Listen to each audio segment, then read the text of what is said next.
Good evening, fellow college football sickos, and welcome to another episode of Mowing After Dark here on the College Football Mafia Network.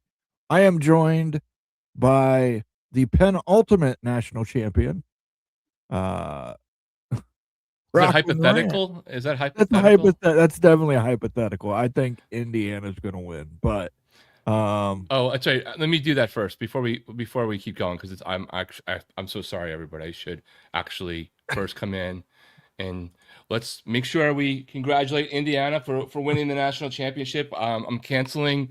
Don't buy tickets on StubHub, everybody. There's no game. It doesn't matter. Also, a shout out to Marcus Freeman. Hypothetically, did nothing. And whatever happened in his world. So hypothetically, I might have taken a plane to go see a game, but since it's already over and it doesn't matter because Oregon sucked, I think I'm going to change my plans.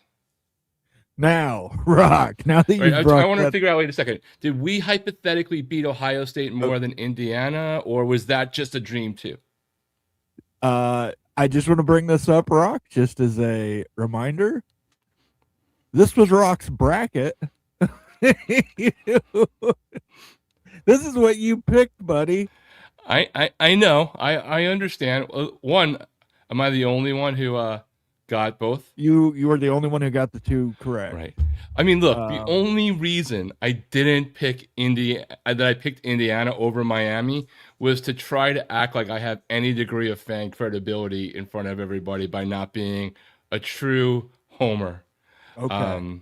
To be clear, but I guess it's a win-win for me because hypothetically, I win if I lose and I lose if I win. I couldn't resist.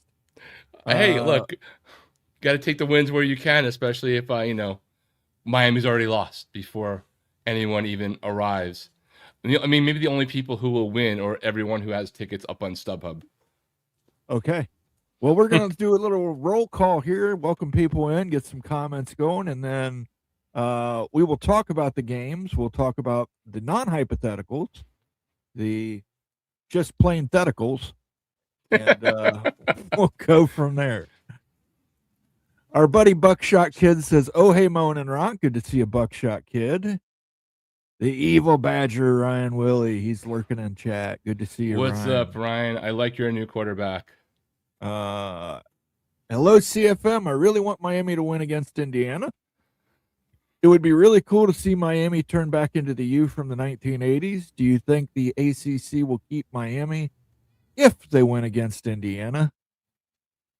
I defer to Moen on that one. You might want to check out my latest Moen Confidential. I don't think any value is going to be left in the ACC when it comes down to it. I think the Big Ten and the SEC are going to strip mine that conference. Look, the one good thing this year from the ACC is there's probably for Miami not much if any gap in how much money they're getting from their conference versus the Big Ten just because of the run. But that's a 1-year fix, and it doesn't really scale as the Big Ten contract goes crazier before it gets renewed. The gap between the Big Ten contract and the ACC contract is so massive that even if you perform like this and you do better in the ratings, you're still going to be behind your Big Ten brethren. Evil Badger, I think you knew this was coming. Go Hoosiers, beat Miami. I would expect nothing less. I respect the game. Evil Badger, who's been a member for 23 months. Thank you, Evil Badger. Don't get me wrong, Cignetti is a good coach. The voice of college football is trying to compare eras. They're saying that Cignetti is better than Alvarez was, and that if Cignetti was younger, he'd be the greatest of all time. Well, he's not going to be the greatest of all time. I think he's the greatest coach in college football right now if you factor in everything that he did to get to here. Sure, and I agree. You shouldn't compare him to Alvarez. I think that's like comparing Newt Rockne to Urban Meyer. You know what I mean? It's just different eras, different football, different things going on. No NIL, no transfer portal. Yeah, the only comparison there really is that Luke Fickell should look at Alvarez and use part of that model to rebuild what Wisconsin is best at, because even though it is a new era, there are things that Wisconsin used to do that are similar to what Miami has done on offense as well, on the big uglies, right? And that would be a good thing for Wisconsin to get back to. Yeah, and even if Cignetti wins the national championship and goes 15-0, no, I don't think you can consider him the greatest of all time. I think there's just too many people out there with consistent success that would make You it. could be up for the greatest turnaround of all time, Sure. bar none. Greatest 2-year return turnaround, bar none, right? I think you could say there's some good turnarounds for somebody like Howard Schnellenberger way back when for Miami, but that was a little bit more of a process, and Miami wasn't the losingest program in history at all. Indiana is just like epic what he's done, even if I don't personally love the man, but I personally love everything he's done for that school. Yeah, I think he's a fantastic coach. I just, if they're saying he's the GOAT, I don't buy it. It's 1 year. People will make adjustments and people will figure Indiana out, but until then, boy, Indiana's laying some heavy wood. I believe you can't compare the two eras. 100% agree. It's apples and pomegranates. The Big Lubbock was first. First in the portal for sure. Damn. Texas Tech, man. First I gotta respect the game. Saw the mistakes, fixing them. Notre Dame is looking for a new head coach. Wink Conundrum says that's actually not true. It's only alleged. Notre Dame is saying there was no physical contact. Well, there are still reports from that part aside. There are still NFL reports saying that despite him reportedly saying he's coming back to Notre Dame and turning down the Giants a week or two ago, that there are still NFL teams that are trying to change his mind. So you can look at it either one of those. For violence, not very holy. Yeah. To money. Sorry, I'm just not gonna get. I'm literally not stopping dunking on Notre Dame till at least 2027. Right. I mean, it's low hanging fruit for me. This fruit is so good though, Moen. I don't know that I can do it. The other Gygax is in the house. He says hi, everyone. He'll have a short What's up, Daniel? Tomorrow. As soon as I finish editing it. Caleb Ramirez is here. He says, hi, all. Good to see you, Caleb. Hello, Caleb. Bob Swanger's in the house. He says, hey, everyone. Good to see you, Bob. Bob, you guys need to do like a orange and yellow tinted version of the Nittany Lion, like its cousin from Iowa. I'm sure Bob doesn't want to hear that, but I mean, it's a good it's infusing the blood. That's not a shot. It's just like the reality. Campbell's doing some damage there. Matt Schnuck says hello. Good to see you, Matt. Hope you're doing well. Okay, let's talk about the football games. Where do you want to start? I mean, let's start with Oregon because I don't really know what to say about that one. I mean, that was brutal. That was brutal. I felt the pain, and I wasn't even playing. I had a parlay for Indiana and then winning all quarters. And the only thing that screwed me over was a 2-point conversion. If they'd have failed that 2-point conversion in the third quarter, I'd have won. But the fact that any team wins every quarter almost goes to tell you something. But right off the bat, the pick six. Well, Indiana, they hacked everything. So that's why they got, 4 first drive picks in the last X amount of weeks because the internet said so. Look, they're really well coached. You had 2 coordinators for Oregon with other things going on, right? And I don't think if the other 2 coordinators for Oregon had nothing going on that we would see anything fundamentally different in what happened, right? I think that either way, Indiana is in a prime position right now, and they freaking rolled them. They just rolled them. If you look at the stats, it's like unreal what Indiana did, how efficient they are as a team. And even if they cheated, someone's still going to need to explain to me, and I don't think they cheated, to be clear. Someone's going to explain to me how like cheating and seeing other people's game film makes you never fumble and not throw interceptions and not drop catch balls. Like, is there a thing you can watch game film and that's a substitute for the jugs machine? And wrap when you tackle. Don't forget, you got to wrap when you tackle. Correct.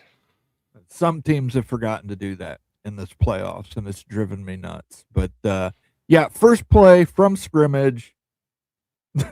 I can't believe it. Again, a screen to the outside, immediately pick six. I said, oh boy. I knew the route was on at that point. I did. And if I'm Dante Moore, I'm staying at Oregon. Please, Dante, do yourself a favor, stay at Oregon. You need another season. You don't want to go to the Jets.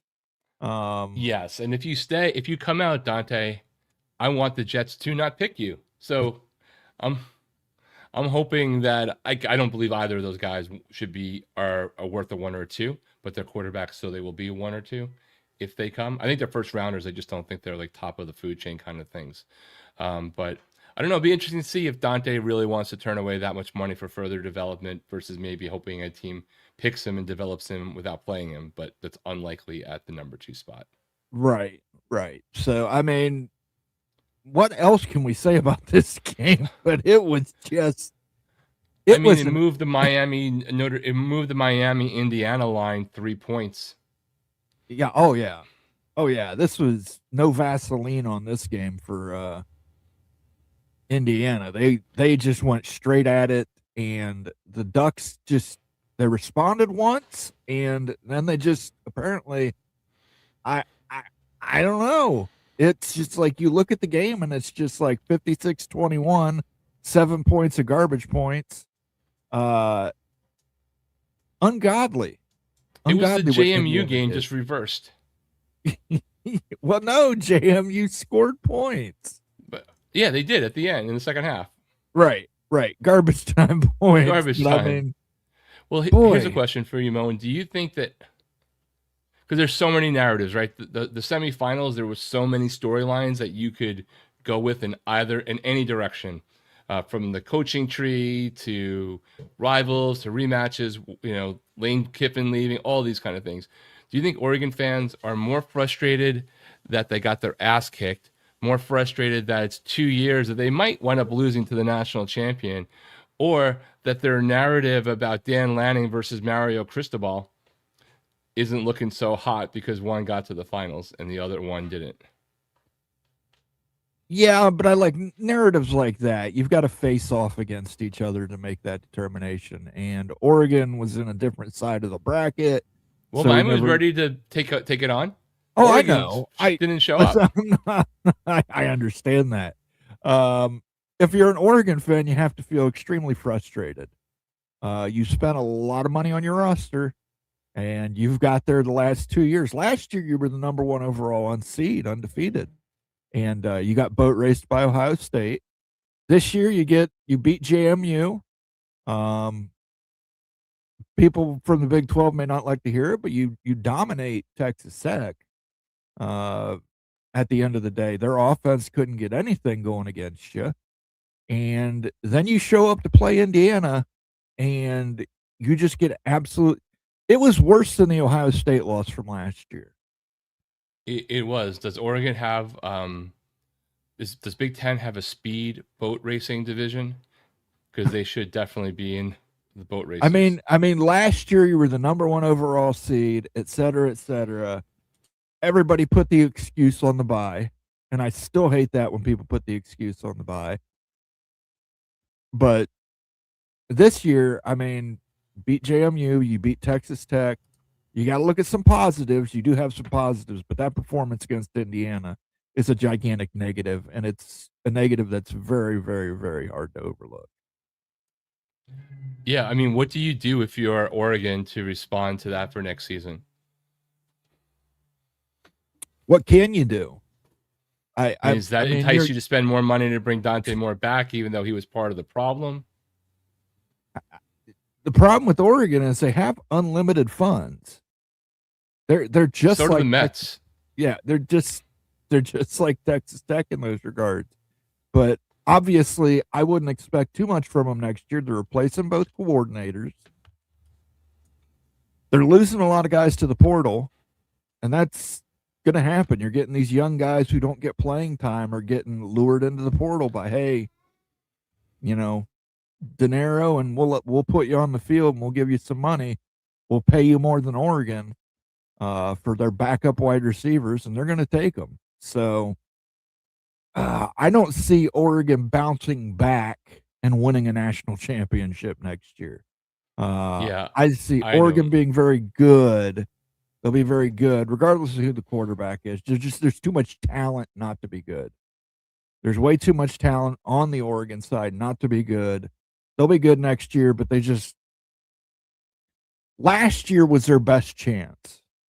I feel like last year was their best chance to win a national championship, and they let it slip through their fingers. And look, Mendoza with those back shoulder passes was impeccable. I don't know whether they would have beaten them even if they brought their A game, but they definitely left their A game somewhere between on one of the road trips. I mean, they didn't really bring their A game to the Orange Bowl against Texas Tech. Texas Tech brought their A game on defense and left the rest of their game in the kids' closet. So that's why they were able to have that victory. But it wasn't the strongest game for Oregon in that specific game either. But they're talented enough to have outweighed that. But against Indiana, the only thing you're going to be able to do on that day was to bring your A game and be in a tight one at the end. And they just, it was over in 10 minutes, really. Yeah, it really was. It was over at halftime. Not even halftime. Midway through the second quarter, that game was over. And I 100% agree with you on Fernando Mendoza. Dude deserved to win the Heisman Trophy. Just perfect ball placement on every throw. Oregon, got to pick yourself up, dust yourself off, and try again next year. I don't think you're going to be able to do it next year, but you're Oregon. You might find a way. You might have some quarterback comes in there that's just a fantastic quarterback. So let's move on to the more important, the exciting game, the game that was exciting. Ole Miss versus Miami comes right down to the final minutes of the game. Is the Miami team? How would you rank this Miami team versus other Miami national championship caliber teams? Well, I think it's the most team of a team that Miami's had. There is a different thing to this team in terms of the intangibles, to be sure. And here's the thing: Miami, in my mind, when they're on their A game, they're really freaking good, right? But I don't even know that we've seen the A game in any of the games that are super important in terms of, hey, opening up the distance between you and somebody you're dominating on the scoreboard. And whether that was the Notre Dame game earlier in the season, the end of the Florida game, the last few games for sure.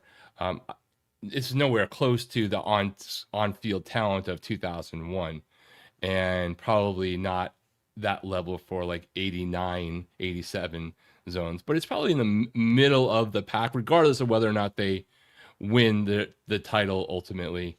But they're probably one of the most important teams. They might be the second most important team in Miami history when it's all said and done. Schnellenberger's team and what that did and what it spawned, I think, is super important. You can make an argument for the 2099 team under Butch Davis that started to bring everything back from probation era punishments.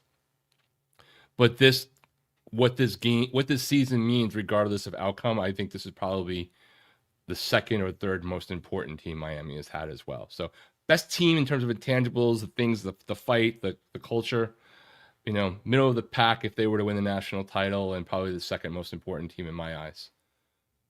How would you rate the defense? Let's say you're comparing it to the 2001 defense for Miami. I think the defense is the second best defense I've seen. Okay. And 2001 would be the best. Yeah, probably. And just, it's, again, to your earlier point, it is sort of hard to compare eras, right? What you can get away with is difficult in things. I think in the modern era where we are and quarterback protections and the things that encourage the scores, what Ohio State did this year with 8 points a game defensively, regardless of who your opponents are in this era, is ridiculous. Miami wasn't quite that good, but I think Miami's defense at the end of the year, like the whole team has gotten a lot better, and what they're able to do. Like I'm not at all flustered that Ruben Bain and Messidor didn't have 7 sacks against Ole Miss. I actually think the entire damn game plan was to make sure that Chamberlain didn't get out of the pocket. Chambliss didn't get out of the pocket, right? And that means that they were just being a little bit smarter. But one of the 3 best defenses that I can see. And also it's a little bit hard because last year was so freaking bad. The idea that it could flip the script that fast with one coach and 3 or 4 additions in the transfer portal blows my mind still. So they definitely have to play an A game against Indiana. I think if Miami plays their true A game against Indiana, they can win and maybe even surprise people by it. If they bring anything less than that, Miami's B game versus Indiana's B game, Miami will lose. And anything lower than that, because Indiana doesn't have a C game, in my opinion. They have a floor of just consistency because of the coaching and the approach and the maturity of that team. I mean, they're older than BYU, essentially, right? In some ways.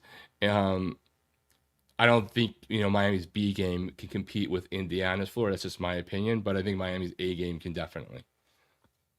It was an exciting game. But I knew as soon as Ole Miss scored to take the lead, they left too much time on the clock. I said that's way too much time on the clock for Miami.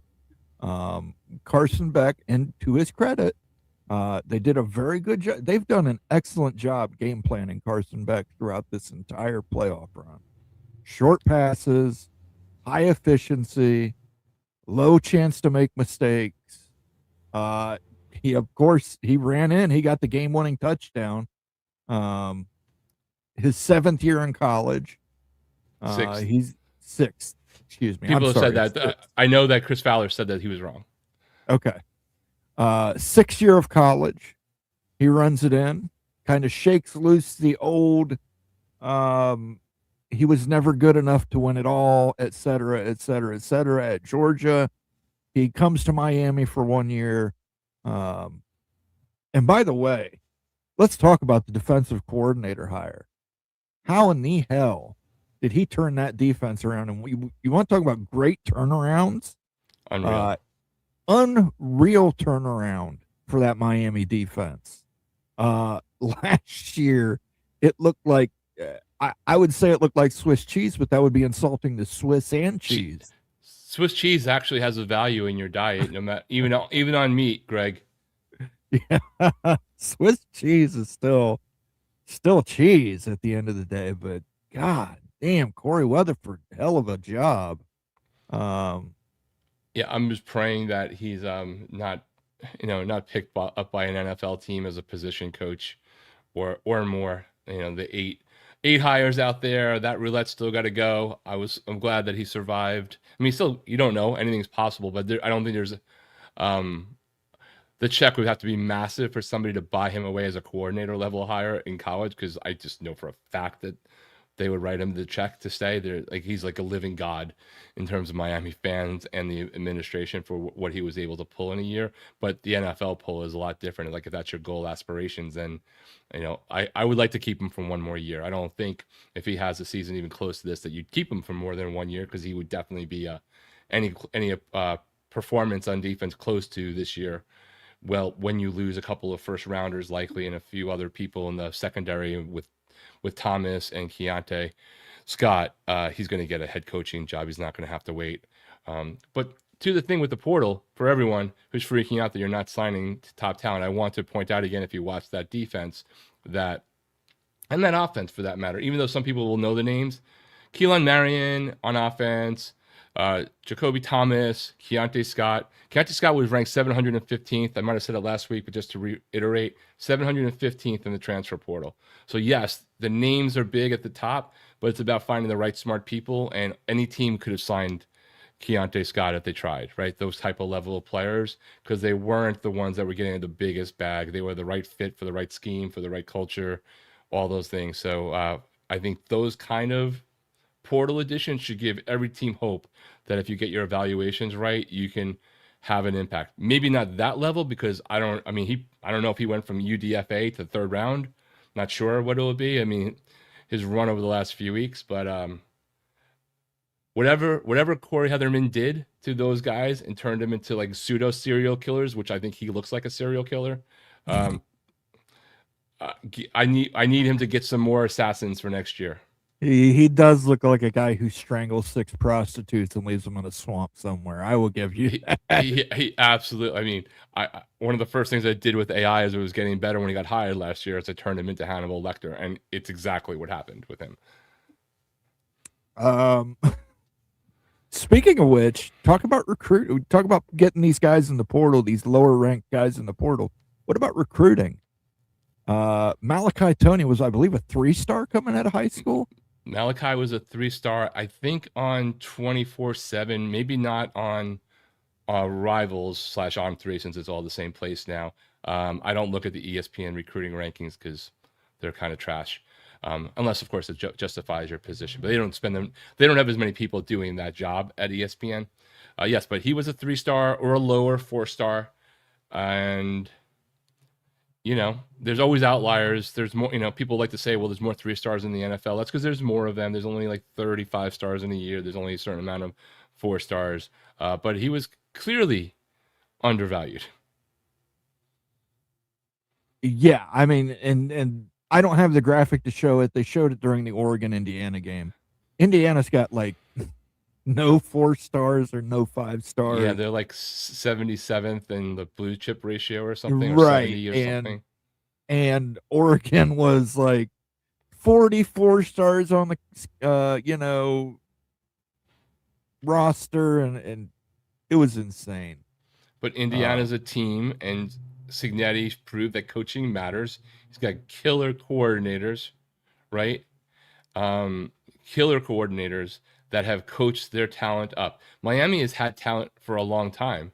Miami has not coached talent up, which is why you've had as long a period as Miami has had of just being whatever. And Sean's saying he doesn't think that Keelan Marion, who went for over 100 yards in the Ole Miss game, had any star rankings in high school. But he went to BYU and was mainly, and Sean, correct me if I'm wrong, mainly known for being a returner. I don't know how much burn he got as a receiver. And to the point of, you can't have too many slots and stuff. Well, Marion turned into a number 2 because Malachi is the slot, but they're both essentially could be slot receivers, and they're both on the field together all the time. Yeah. And it was a fantastic game. Credit to the Ole Miss Rebels. That game against Georgia, that game against Miami, they brought it in the playoffs, despite what Lane Kiffin did to them, the evil Lane Kiffin. They just brought it. And I mean, their games were exciting and they were fun to watch. Even there towards the end of the Miami game, you thought they left too much time on the clock and they started coming down the field and you got in Hail Mary range. Obviously people wanted a PI on that Hail Mary. I didn't see it, or I don't think it justified a PI call. And listen, Moen, on that, if it got PI, I understand. Like, I'm not even going to sit there and say definitely shouldn't have been. I want to get back to a different penalty, though. But I do want people to remember the college football is not the NFL. So if they got a pass interference call, and maybe justified, maybe not, I'm not going to try to do that. They got a pass interference call, it's a 15-yard penalty from the previous spot in college football, right? It's not at the 1-yard line. So there's still one play left at whatever, the 30 or 35, as opposed to NFL, you're on the 1. You're in a good spot. I thought the Big Ten refs personally in that game overall sucked for me, generally, for both teams.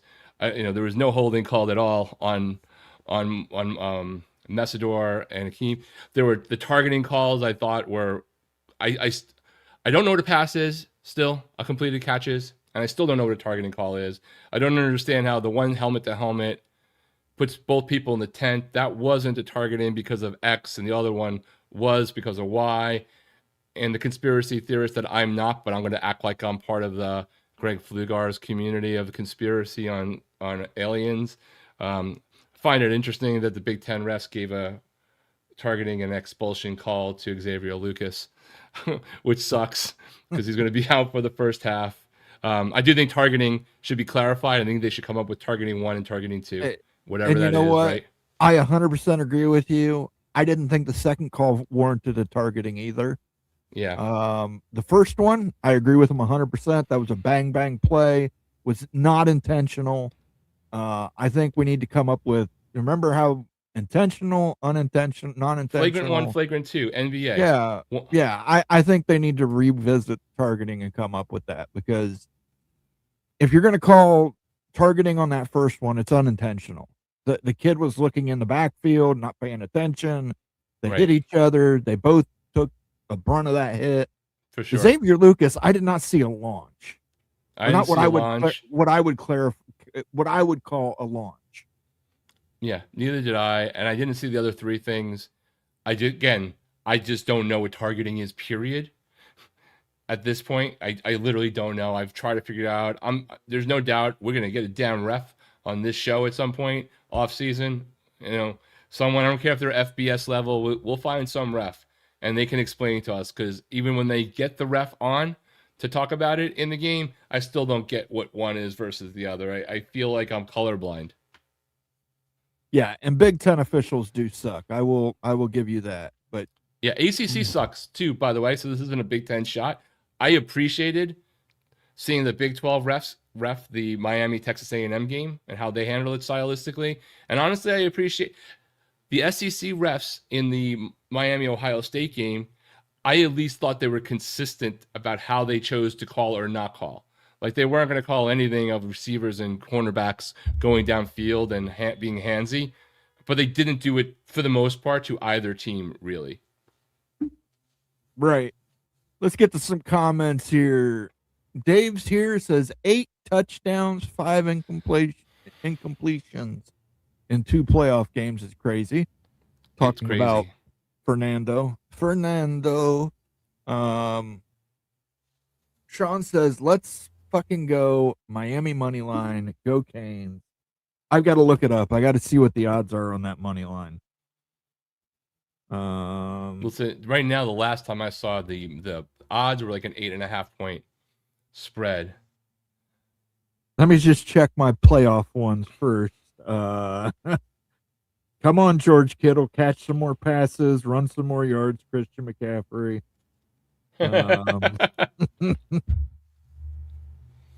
At least he got me that. All the playoff games have been good, though. Yeah, they have been.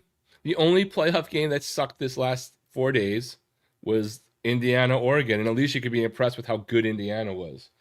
And you thought the Bears game was terrible in the first half, which it was, but man, that was a pretty, I don't know, is it an epic comeback or an epic choke, or is it both? That was an epic comeback and an epic choke. Right now you're getting 260. It's plus 260 to take Miami on the money line, which I would hold off on that. I would wait to get closer to game time, because I think that line will move or the odds will move for you. As it stands, if you were just betting the money line, betting $1 would net you 260. Yeah, I will be betting money line and odds. Rock, I don't disagree. I think he's talking about that yellow and black attack for the Nittany Lions. That was about the timing correct. Fergie says, go get him, Rock. Good matchup for a championship game. Really enjoying the Buffs reload in the portal. Got us Boo Carter and a lot of good players. Buffs have a mystery money man now. Buffs had I like a couple of the last acquisitions that Colorado got in the portal for sure. You know who it probably is? It's probably, where's Cartman at here? It's Trey and Matt. Student athletes. Oh, that is brilliant, sir. Those guys got a lot of money, and they will spend it on weird shit like Casa Bonita. But I did get to go there, and it was pretty fun. But I've heard they've lost millions on it. Tony Lawson says, I don't see a loss on the Gopher schedule next year. Consult your optometrist, Tony. That would be the best thing you could do. Tony Lawson says, Indiana is good now because they brought back the Bison mascot, not because Signetti can coach. True enough. True enough. That's a great mascot, even though there's no fucking bisons in Indiana. At least not any that aren't on a farm somewhere.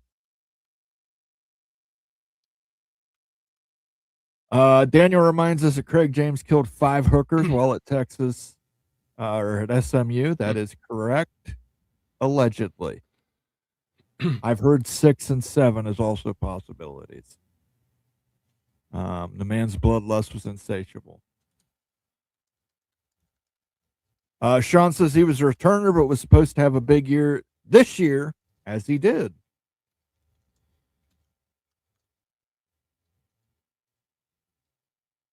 All refs suck, Buckshot Kid says. Unless they don't for the one game that they called the right play for you. Let's see here. Our friend Anthony Manzano, question for both of you. Do you guys, with what Saban and Desmond Howard said recently, that both Miami and Indiana are built the way that Big Ten and SEC used to build their teams through the law? So I think he's asking if they built their teams like the SEC did. Yeah, look, I think Saban definitely did the trenches. The Big Ten was more probably known for trenches way back in the day. SEC has been bigger on that overall. I think Miami this year feels more like what we think of an SEC, Georgia, Alabama team over the last several years. What about you, Moan? Yeah, listen, the SEC, the way they used to build things is they paid people. And now everybody's paying people. So if we want to get down to the nitty gritty, they're all SEC teams. And the SEC will take credit for that because they can't take credit for any national championships, including this year. By the way, Paul Feinbaum, I would be glad to send you to Afghanistan. Anywhere where there's Iran turmoil. or Venezuela right That's now. what I was going to say. Iran, Venezuela, any place there's turmoil on this earth, I want Paul Feinbaum to go there. Yeah, let's give Paul a GPS, send him covertly into Iran, find out where the Republican Guard is killing people on the streets, and just tell them to aim. Not the South Park guys, Mom. Would like to see them also join us. ONG. Indiana blew out Oregon, who blew out Texas Tech, who blew out BYU. Not making the playoffs was probably a good thing for those in Provo.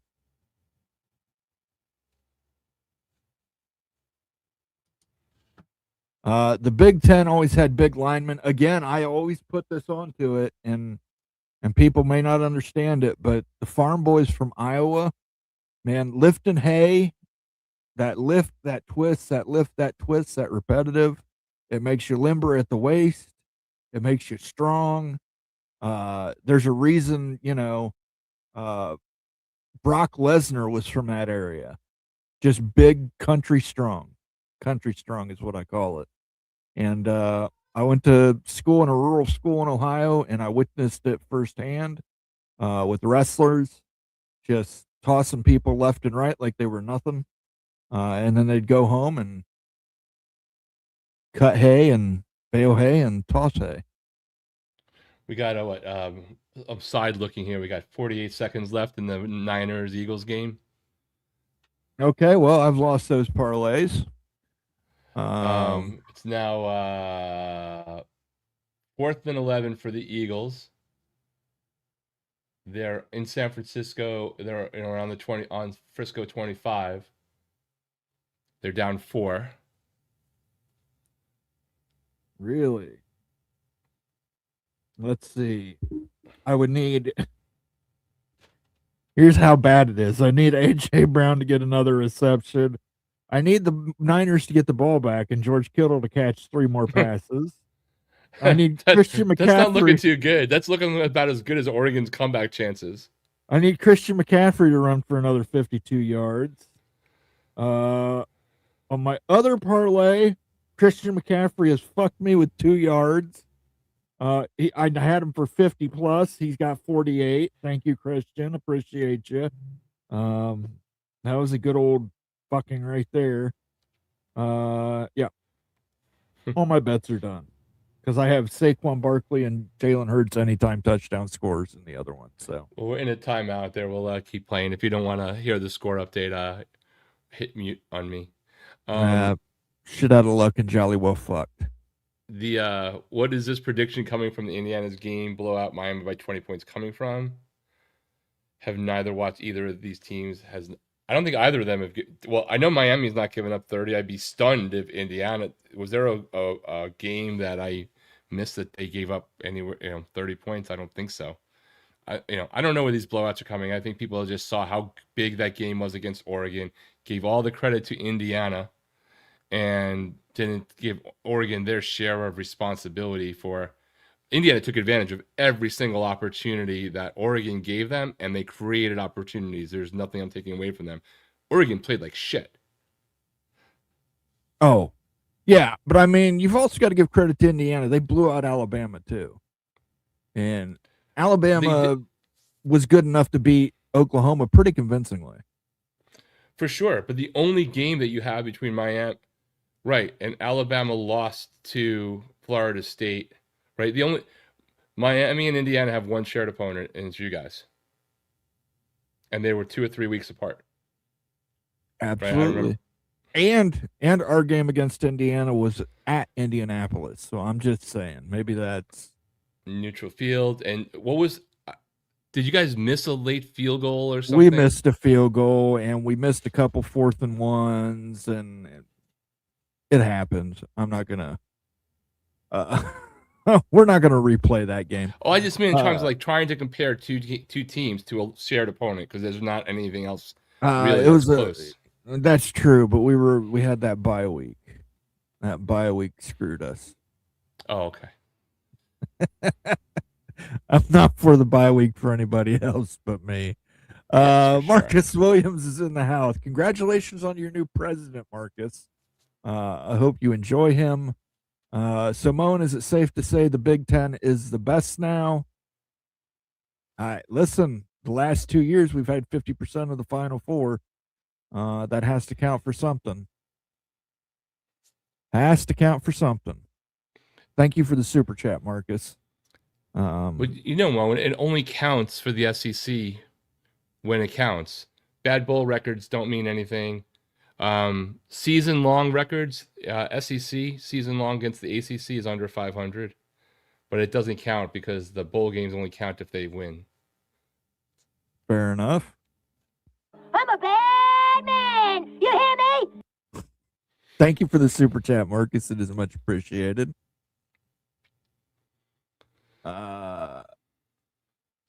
When was the last time someone baled hay that way? I'm telling you what, I've tossed hay before. It ain't fun. Get on the back of a big truck and pick it up and toss it to the left or toss it to the right.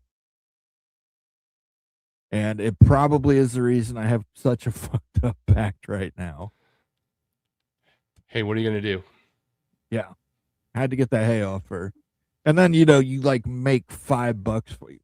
Kids nowadays, I don't want to get into old man mowing. We won't get into old man mowing. Not today. Baling alfalfa for horses is a lot easier than baling hay for them. Explain why, because I literally have no idea. It's less about the baling. It's more about unloading it and loading it. Timothy Hay especially. Again, is a bale of hay like proportionally heavier and bulkier size-wise than alfalfa bale? Probably the same size. It's probably just the weight of the product. I don't know, but I just hurt thinking about it. Just, your hands getting burned with twine and everything else. No matter who wins the big, no matter who wins, the Big will have this year's champion, whether they get the trophy now or in 4 years when Miami joins. Seattle fan just waiting to see which team we got to beat next week. What's the score update? Niners won. Oh, Niners won. There you go. 23, I think it was 23-19 final, because they had Philadelphia was driving, couldn't close, but they couldn't kick a field goal because it was a 4-point game. Okay, there you go. Miami cannot have the stupid penalties that they've had. Indiana doesn't make mistakes. They're the most consistent team I've ever seen. They're flipping consistent for sure.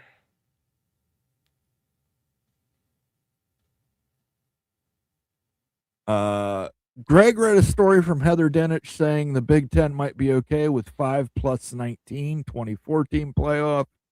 Ryan, I don't know if you've got a chance to view it yet, but I put out a members only video last Thursday. Kind of covers what the Big Ten wants in exchange for their vote on the college football playoff. I have to look at that. I didn't get a chance to yet. I was too busy figuring out how to hypothetically lose before the final happens. But thank you for the super chat, Ryan. I do appreciate it, sir. You are, let me see here. Let me give him a Simpsons one. The most rewarding part was when he gave me my money. Thanks, Dr. Nick. I appreciate that.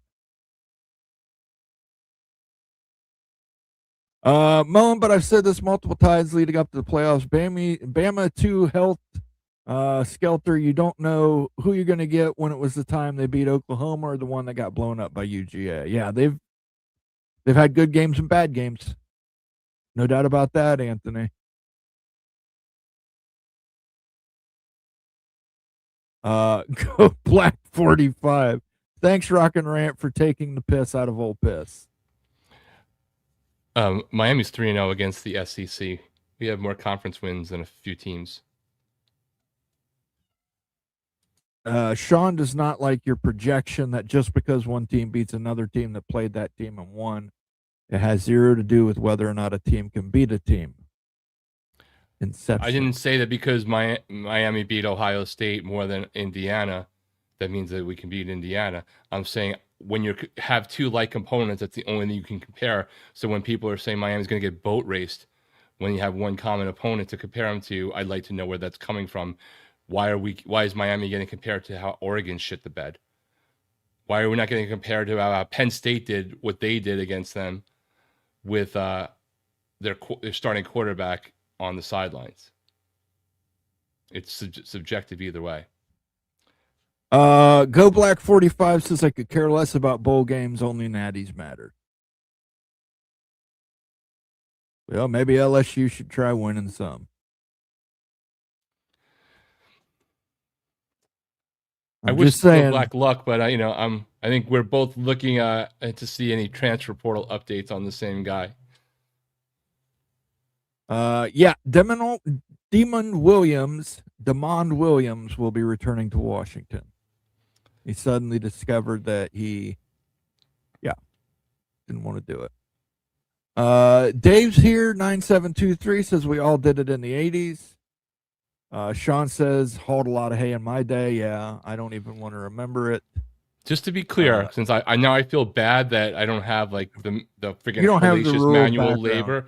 Yeah. My entire college life, I went around doing freaking landscaping construction all summer long, including sod renovations, moving boulders and shit. So yeah, I did office crap after, but I suffered my pain as best I could as a city boy.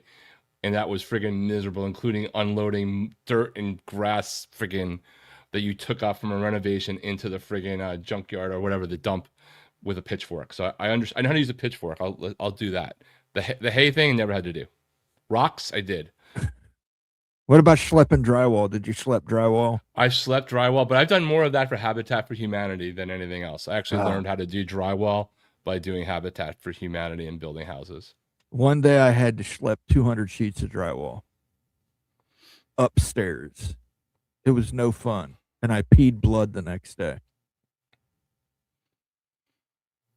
I literally I hurt so bad the following day for that. Like I had to crawl to the toilet to piss blood. And hey, to their credit, there were a bunch of workers there that did that all day, every day. So how much out of the loop was the UMich decision on president? I think it might have been in the loop. I know they hired somebody, but I know they hired the Syracuse guy, but I'm not understanding the question. What's the context that I'm missing? The Syracuse guy was part of the Super League discussions, Right.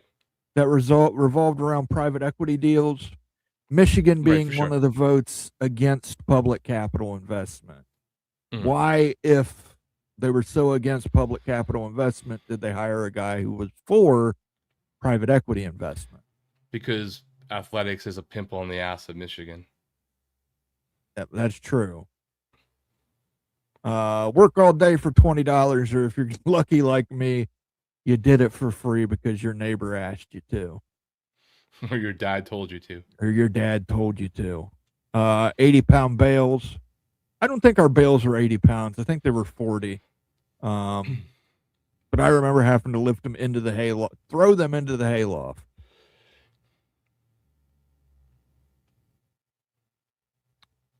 I agree with you, Becky. Miami can't make those stupid penalties that shoot themselves in the foot and kill momentum during the drive, because Indiana will take advantage of that. 100%. They do not need to play as clean as they did against Ohio State, but they don't need to go to stupid zone like they did against Ole Miss. So Moen, it's back in my heyday then. I'll see myself out. There you go. I don't have the badumtis ready for you.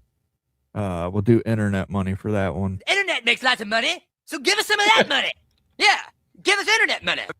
That's why I get internet money now, because of tossing hay bales when I was in my youth. Built character. It built character. Stormy Cyclone says, good evening. Oh, I'm sure Stormy knows a thing or two about baling hay. Tossing that in there. Clint Moses says, congrats, Rock. It's all about the U. I appreciate it. Thank you, Clint.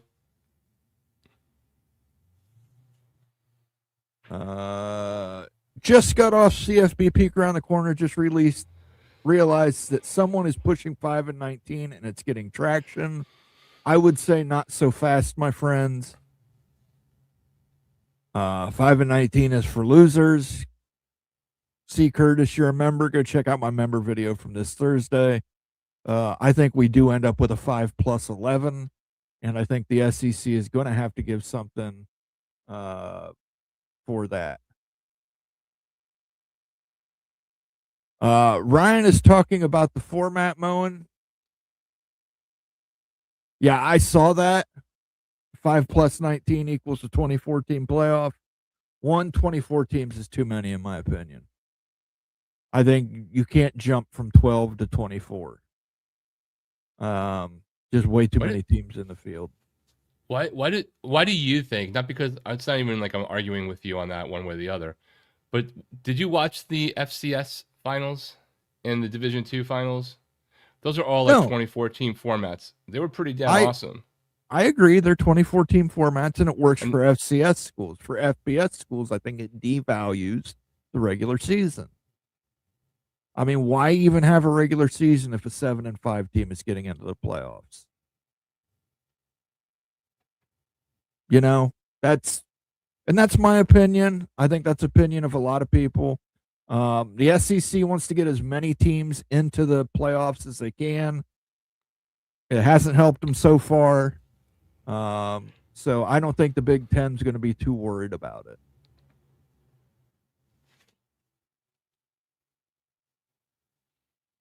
Greg is going to blow a gasket. Well, he's got more than one. He's got more than one. He'll be fine. Greg and I disagree on more things than we agree on, I think, sometimes. 5+19 would allow bowls and on-campus games, no long breaks. So would 5+11. If they do a pure 5+11, not the bastardized one with double buys. 442213, because Silent Tony said so. I'm completely against that one. Not against 16. I'm against the 4-4-2-2. I don't know, but I'm going to give him the Steve Austin glass break for that. The silent Tony said so. Oregon had 2 shots in Indiana, and Cignetti is the kind of coach who can figure you out the second time he's prepping for you.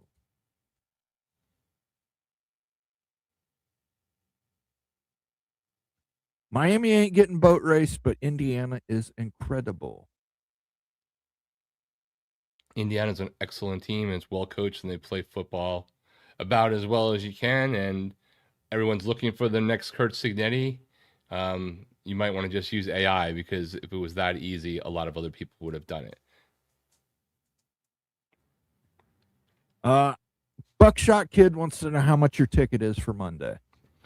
Well, the face value of the tickets that the schools got started at $475 for the end zone upstairs. That's the base. So if you go to StubHub and you see stuff up behind the end zone upstairs, and you see it at $3,500, that's what those prices gain. And then the top ticket that you got through the normal allocation, if you could get there, was $1,400, and mine are somewhere in between there, but fortunately subsidized by the insane market that's going on right now. Correct me if I'm wrong. You saw them win the title in 2001, correct?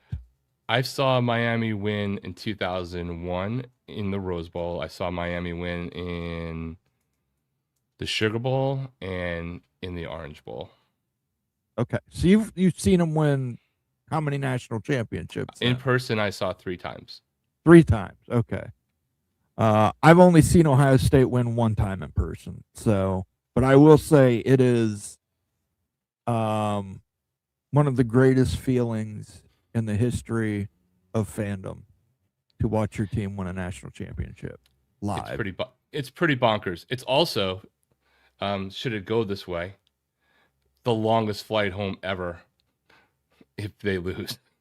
Even if it was only from friggin' Tempe to Los Angeles. Yes. But I cried. And I didn't cry when my mother died, but I cried when Ohio State won the national championship in the Fiesta Bowl.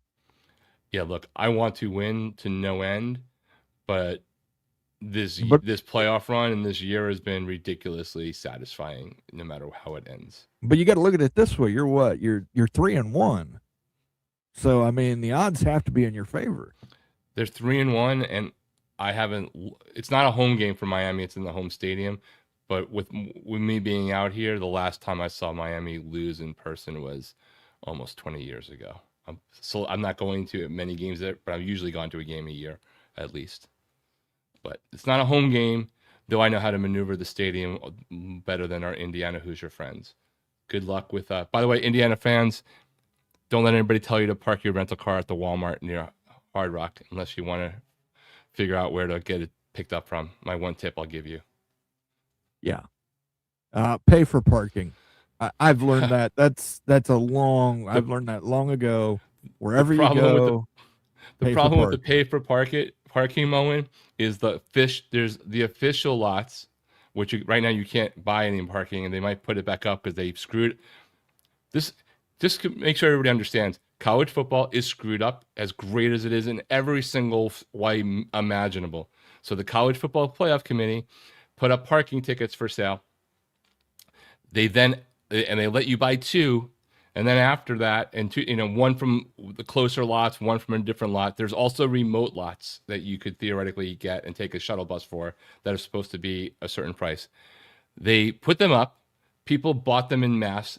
They didn't set their limits correct as well. So then other people bought them in more mass, and then the passes went up on StubHub, and $75 ticket parking was going for $1,000 and selling. And then the College Football Playoff Committee realized they screwed up and is now going back and canceling some tickets in people's accounts that they have already sold and transferred. Just so you know, college football is screwed up in every single way and on every level imaginable, as awesome as it remains. Spent my life hand sanding cars at my dad's body shop. Wax on, wax off. Sand the deck. Paint the fence. Yeah. But it Daniel built son. character. Built character. That's what they always say when they get ready to pay you. It builds character. I'd rather it build my portfolio, quite frankly. Yes.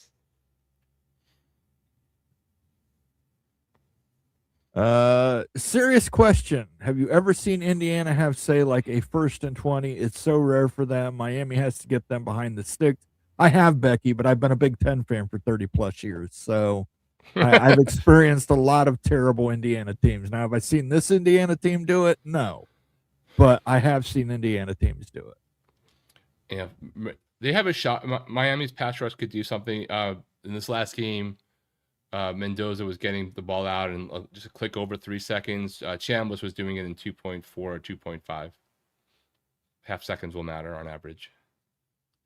Sean says they gave you the 9-game schedule, Moen. The Big Ten wants something else from them, Sean. Something else that could give them each an annual $180 to $220 million in additional revenue.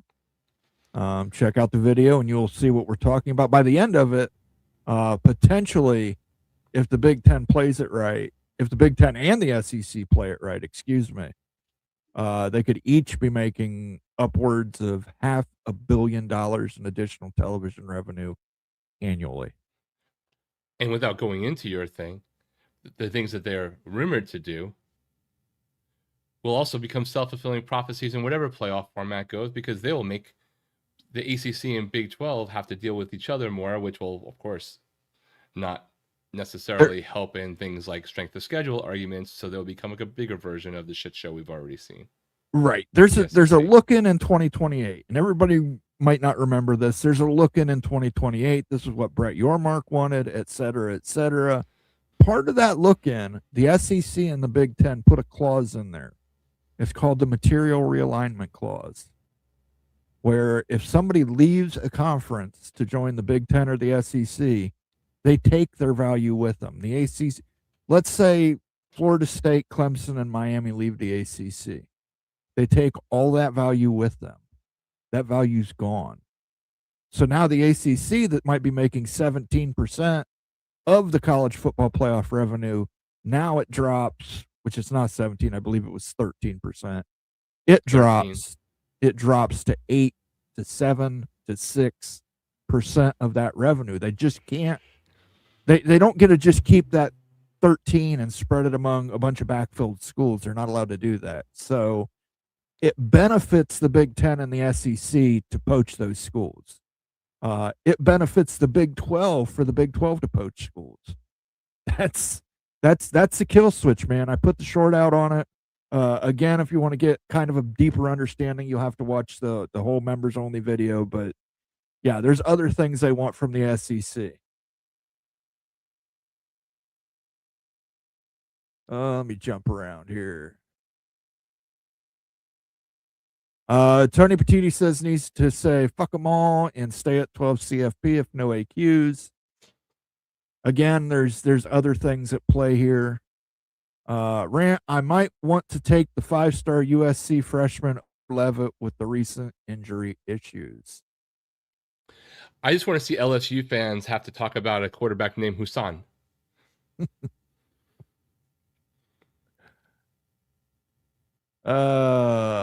He's a game breaker.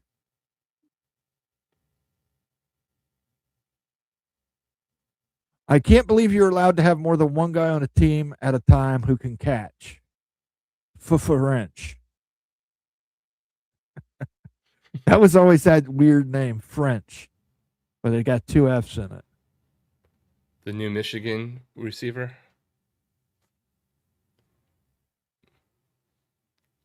Let me look around here. We got a super chat here from LC versus Ear. Just noticed Rock has a King's hat on. Right on. Go Kings, go. Might be, I would say it's probably the most, the one team in my different moving from my home base location professionally that I've adopted with any degree of sincerity. And it, I grew up in New York.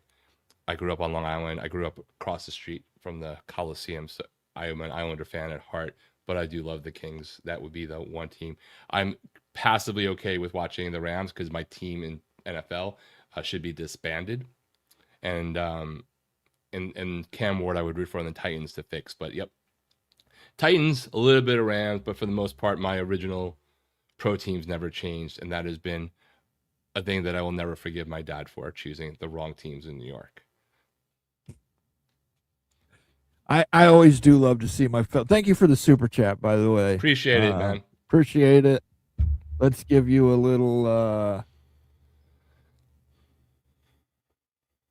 And what you gonna do when Hulkamania and the largest arms in the world run wild on you?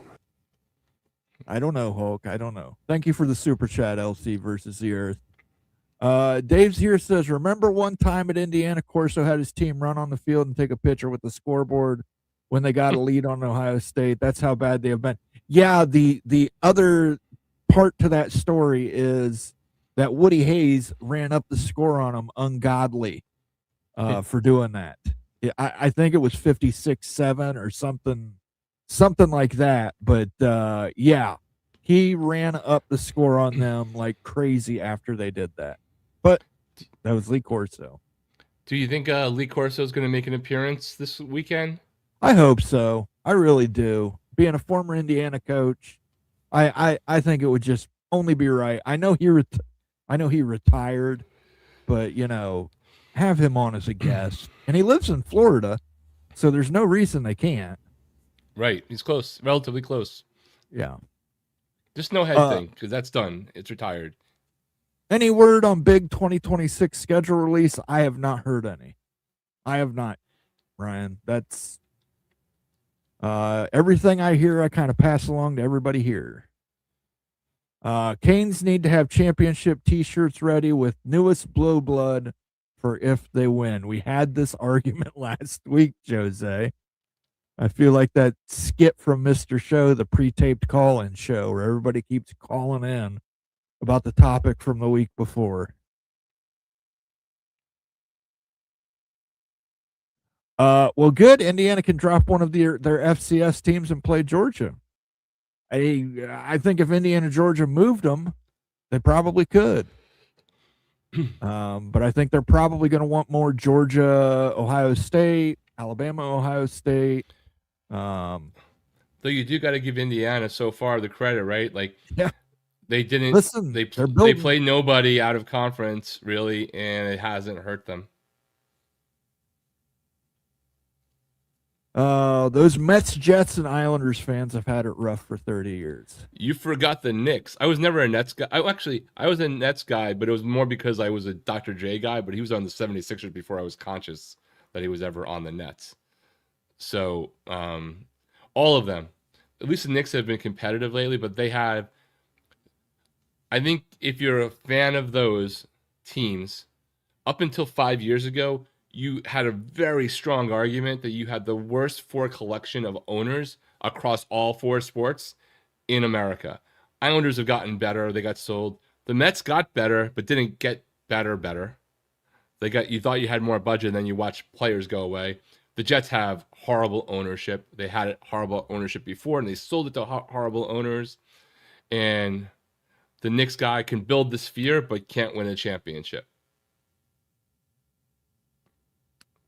Rock, it's not as bad as being a Browns fan. Even when they're good, they found ways to break your heart. Yes. I feel you, but at least you have, I guess it's the same thing, depending upon how old you are. The history of your team winning a national championship or a Super Bowl or NFL championship predates your existence either way. They never won a Super Bowl. They've never even been to a Super Bowl, by the way. But in NFL lore, you have different moments. They have right? NFL. They have a NFL championship with Paul Brown. But they never won a Super Bowl. So as bad as it is being a Bengals fan, I always get down every day and thank the good Lord that I was not a Browns fan. But see, my dad could have become a Giants fan. He willfully did not do that. And I could have experienced 3 Super Bowl championships in my life. The one, I think it's an intentional thing though, Mo, because like 25, 30 years ago, Dad and I put some money into a fund for buying Jet Super Bowl tickets one day, and he just retired on it. There you go, because you don't ever have to worry about that. Don't ever need to worry about it. Bulldog Mississippi has gifted 1 membership to the College Football Mafia. Appreciate and that it. Membership went to JJ. Thank you so much for that. I don't have the I don't have the cowbell sound effect yet, but I've got a bulldog sound effect.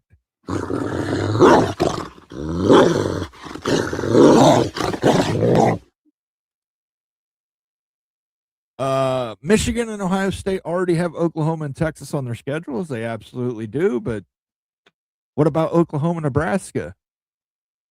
There's some intriguing matchups that could happen there. Oklahoma and Nebraska is an intriguing matchup if you assume that Matt Rule is ever going to be get good. I mean, you got clowned by Kentucky, dude.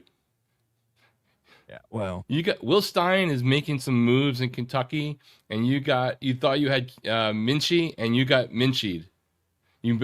Maybe Matt Rule should go do some old school hay baling and grow some. Best against the best, Mo, Big 10 champ versus SEC champ, Indiana and Georgia. Maybe, but I think what they want more is marquee matchups. Marquee matchups are what drive that revenue up. A northern blue blood versus a southern upstart. That's what draws that money in. And again, for 8 games, you could be looking at anywhere from $180 to $220 million for each conference. For a scheduling agreement like that to happen. Not to mention bowl tie-ins that could also potentially give you $350 to $400 million. Now you're talking $500 million annually for the Big Ten and the SEC. They strip the value away from the ACC. They leave the Big 12 more or less alone, but the Big 12 is never going to be able to compete against the Big 10 or the SEC. They're just not going to have the brands. They can't pull it off. It's interesting stuff, and I get it. I pissed a lot of people off with it. A lot of people don't want to hear harsh realities, but there are harsh realities. Becky, I hear you. I'm a Guardians fan, and that organization is known for making it to the World Series only to get rid of all their best players after a loss the following year. True enough. Cincinnati hasn't won a World Series since 1990, 90 or 91. I remember I was a kid. I remember watching that game. But yeah, the Guardians have had it rough. Indiana is a brand. Can be. They keep winning. Always was a brand in basketball. That's died down a little bit, right? But it doesn't take that long when you have the largest living alumni base, things I didn't know a week and a half ago, but I know now, for that brand to getting traction in some areas, right? Because you already have this base of it. And Signetti is a personality. So it depends upon whether or not the staying power will be there for sure. But, you could definitely be riding it. And if they keep doing the way they've done and Signetti keeps rolling, maybe not necessarily even having to do this level, but just consistency, it's just you have the narrative of their past, not what their future is going to be. You can speak on this more than anybody else. What about Schnellenberger, what he did at Miami? Miami was a nobody program, and he came in there and won national championship, and it just kept growing and growing and growing through different coaches, and now Miami's considered on the edge of blue blood status. Yeah, I mean, Miami has the 5 national titles, but I believe played for 10 in that span, right? And I guess it's the 10th or 11th. I can't remember the exact number. So they lost some too. So, and Signetti's a perfect kind of guy, because even if Indiana is not necessarily hated, right? I'm sure Purdue fans hate him, but generally there's not that. Signetti is a polarizing guy, even the people who just don't like him personally have to recognize the game he has as a coach and a program turnaround person. But the fact that he's polarizing is better. It's better for the brand to not have everybody love you. It's more interesting when you're interesting. And he's interesting even if some people do not like him. And the story is ridiculously good. Mo and the Guardians haven't won since 1924. Again, I'm a Cincinnati sports guy. Give me the Reds, give me the Bengals. The only team I root for in Cleveland is the Cavaliers. And that's just because I don't have the Cincinnati Monarchs to root for.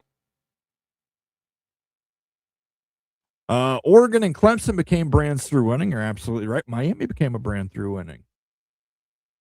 All brands come through winning. It's just winning that first one, second one, third one, fourth one. And you go from there. Stormy Cyclones, congratulations to both of you on great seasons. Rock, if Miami wins, what 3 things will you do in celebration? Well, the next day, for sure, one thing I will be doing on the flight back, assuming that the airline's Wi-Fi is working, is I will be going into my Twitter bookmarks folder, and I will be trolling people for 5 fucking hours. That's one. Second thing is I will probably be heading to a restaurant that I vowed to not go to again until we won a national title. It still exists in a place called South Beach, which is Joe's, which I haven't been to for a while with a bunch of people. And the third one, I will not say publicly, but maybe reveal later. I think his wife's going to have a smile on her face at the end of the day is what he's trying to tell you. Thanks for the super chat, Stormy Cyclone. Appreciate it, Stormy Cyclone. Appreciate you. Let's give a Iowa State song for you.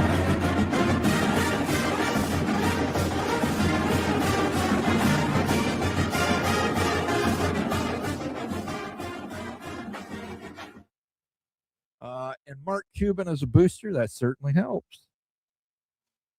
Certainly helps when you've got all the money in the world that you need. Thank you for the super chat, Ryan. I appreciate that. Say, bring me my money. Tell them to bring me my money. Yeah! Appreciate that. And then I wanted to get this one here. Mark Cuban said on XM that he has an AI model that they have been using for talent acquisition. Not sure if it's bluster or reality. I don't know. There's a commercial now with Microsoft Copilot and Excel that makes similar claims. So, yeah, I mean, look, I'm sure there's advanced stats you can run into things, but they all don't know whether someone's a total asshole and locker room destroyer. Very true.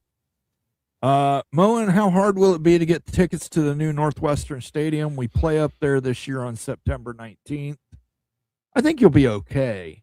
I don't think it's going to be a mad rush because Northwestern is, it's a new stadium. It's going to be a cool new stadium, but I don't think it's going to be that much of a rush because of how down Northwestern is. Now, maybe the Chip Kelly hire, maybe that does something different for it. I don't know.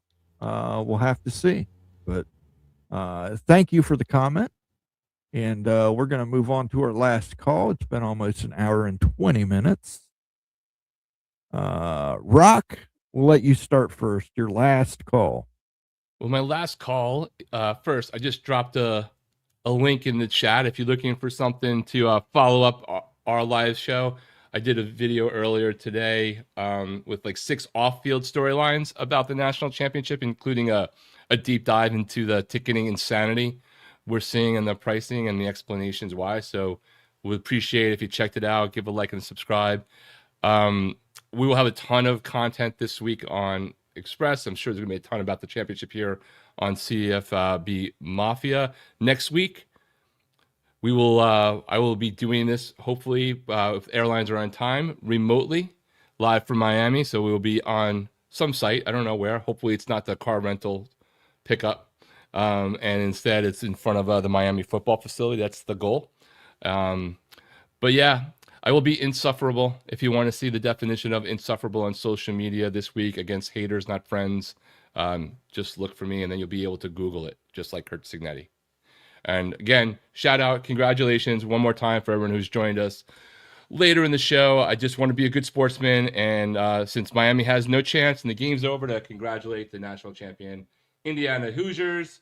on their hypothetical "we don't need to fly to Miami" victory. Congratulations, Hoosiers! I appreciate it. There you go. Very, very well said. And it will be very cool to have a show live from the national championship site, more or less. At least live from Miami, Coral Gables, wherever the athletic facility is located. And obviously check out Rock on CFB Express if you have not done so yet. That's CFBXPRESS. That's on YouTube. That's also their address on Twitter, so check them out. They do some great work over there, him and Miami Flow in the general. Very fun stuff. For my last call, I will say this. Ohio State did not win a back-to-back national championship this year, but they lost to the two teams. Their only losses are to the two teams in the college football playoff championship. I'm not considering that a full win, but I'm going to give that a half a W. So we'll take a half W. Give yourself a full win, because if you were in Notre Dame, you would be the hypothetical national champion. By the way, if anybody has not seen it yet, the reveal when Notre Dame missed the playoffs, I can only go for so long, that kind of thing. Like, I have to consult a physician after 3 hours after watching that. It was really, I have not seen it. I did not know it even existed. It exists. They were doing a documentary at the time, or a TV show or something. Oh, the Road to the National. Is that ESPN thing? I don't know where it's from, but somebody sent it to me. Unless it's AI, but I can't imagine it being AI. It looks flawless. I mean, definitely, I'm deeming it's definitely not AI. It must be real. Again, Jose, I would just say this: we don't know anything. According to Notre Dame, he did not physically touch anybody. Breaking news story. We'll wait to see what happens, but I think even if he did punch the guy in the face, that Notre Dame would somehow allow it. And no, it was hypothetically saving the world, because if he did not punch the guy, the butterfly effect of the ramifications of failing to punch that guy would have been immoral. So hypothetically, he saved the world. Becky is saying it's real and they're trying to scrub it. I need to see the video. In the group chat, Becky put the video of him punching the guy at the wrestling tournament, and if I'm wrong, I will broadcast it and say I am wrong. Is that like the Seinfeld quote from Eileen from "They're real and they're fabulous," or whatever that word is? Oh yeah, with Terry Hatcher's tits. Yeah. They're real and they're fabulous. We'll see. But again, even if it has assault or battery, they're not going to fire him. Not going to happen. She wasn't referring to the go to coach confession. video. Okay. She wasn't referring to the coach video. All right, who knows? Let's just leave it up in the air. We'll leave it up in the air until next week. Again, next week, Rock will be live from Miami, from South Beach. Checking it out. Should be fun. I want to thank everybody who joined us tonight. Tune into Bomber Show on Tuesday. And for myself, for Rock and Rant, until next week, peace out.